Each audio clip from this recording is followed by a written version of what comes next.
ಶ್ರೀರಂಗಪಟ್ಟಣ ನಮ್ಮ ಸ್ವಾಮಿಗಳು ಹೇಳಿದ್ರು, ಹಿಸ್ಟಾರಿಕಲ್ ಪ್ಲೇಸ್. ನೀವು ಕನ್ನಂಬಾಡಿ ಒಳಗಡೆ ಹೋದರೆ ಫಸ್ಟು ಅಡಿಗಲ್ಲು ಹಾಕಿರೋದೇ ಟಿಪ್ಪು ಸುಲ್ತಾನ್ ಅವರು ಕನ್ನಂಬಾಡಿ ಕಟ್ಟಕ್ಕೆ. ಏನೋ ಗುರುಗಳೇ ನೋಡಿದಿರ ನೀವು, ಕುಮಾರು ನೋಡಿದಿರಲ್ಲ, ಫಸ್ಟ್ ಹಾಕೋರಿ ಧೈರ್ಯನೆಲ್ಲ ಹೇಳಕ್ಕೆ ಅದನ್ನ. ಯಾಕೆಂದರೆ ಅಂಬೇಡ್ಕರ್ ಹೇಳಿದ್ರೆ ಯಾರಿಗೆ ಚರಿತ್ರೆ ಗೊತ್ತಿಲ್ವೋ ಅವರು ಚರಿತ್ರೆ ನಿರ್ಮಾಣ ಮಾಡೋಕ್ಕಾಗಲ್ಲ. ಈ ಕಡೆ ಟಿಪ್ಪು ಅವ್ರಿಗೆ ಮಸೀದಿ ಇತ್ತು, ಆ ಕಡೆ ಶ್ರೀರಂಗಪಟ್ಟಣ ದೇವಸ್ಥಾನ ಇದೆ.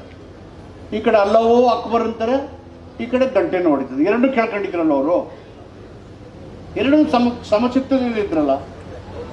ಅವ್ರು ಮಾಡಿದ್ದೇನು, ದೇವದಾಸಿ ಪದ್ಧತಿಯನ್ನು ರದ್ದು ಮಾಡಿದ್ರು. ದೇವದಾಸಿ ಪದ್ಧತಿಗೆ ದೂಕೋದು ಯಾರನ್ನ? ಯಾವ ಶೋಷಿತ ಸಮುದಾಯದ ಮಹಿಳೆಯರು ಆರ್ಥಿಕ, ಶೈಕ್ಷಣಿಕ, ಔದ್ಯೋಗಿಕ ಅವಕಾಶಗಳಲ್ಲಿ ವಂಚಿತರಾಗಿದ್ದಾರೆ, ಬದುಕಿಗೆ ಒದ್ದಾಡ್ತಾ ಇದ್ದಾರೆ. ಆ ಕಾಲದಲ್ಲೇ ಟಿಪ್ಪು ಸುಲ್ತಾನ್ ರದ್ದು ಮಾಡಿದ್ರು ದೇವದಾಸಿ ಪದ್ಧತಿಯನ್ನು.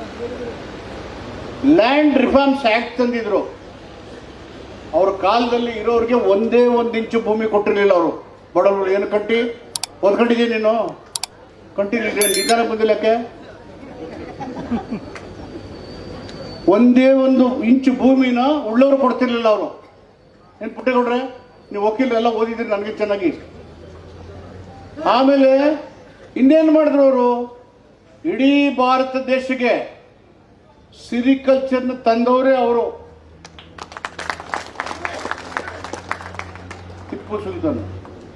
ರಣರಂಗದಲ್ಲಿ ಬ್ರಿಟಿಷರ ವಿರುದ್ಧ ಹೋರಾಟ ಮಾಡಿದ ದೊಡ್ಡ ಸ್ವಾತಂತ್ರ್ಯ ಸೇನಾನಿ. ಇದನ್ನ ಅರ್ಥ ಮಾಡ್ಕೊಳ್ದೇನೆ ಅವರ ಸ್ವಾತಂತ್ರ್ಯದ ಚಳುವಳಿಗಾರರನ್ನ ದೇಶದ, ಆಮೇಲೆ ವಾಣಿಜ್ಯ ಕೇಂದ್ರ ಮಾಡಿದ್ರು ಗುಬ್ಬಿ ಮತ್ತು ಹರಿಹರನ, commercial centres Gubbi and Harihara. ಬ್ರಿಟಿಷರ ವಿರುದ್ಧ ಓಡಾಡಕ್ಕೆ ಫ್ರೆಂಚ್ ಅವ್ರ ಜೊತೆಗೆ ಅವರು ಸ್ನೇಹ ಬೆಳೆಸ್ತಾ ಇದ್ರು.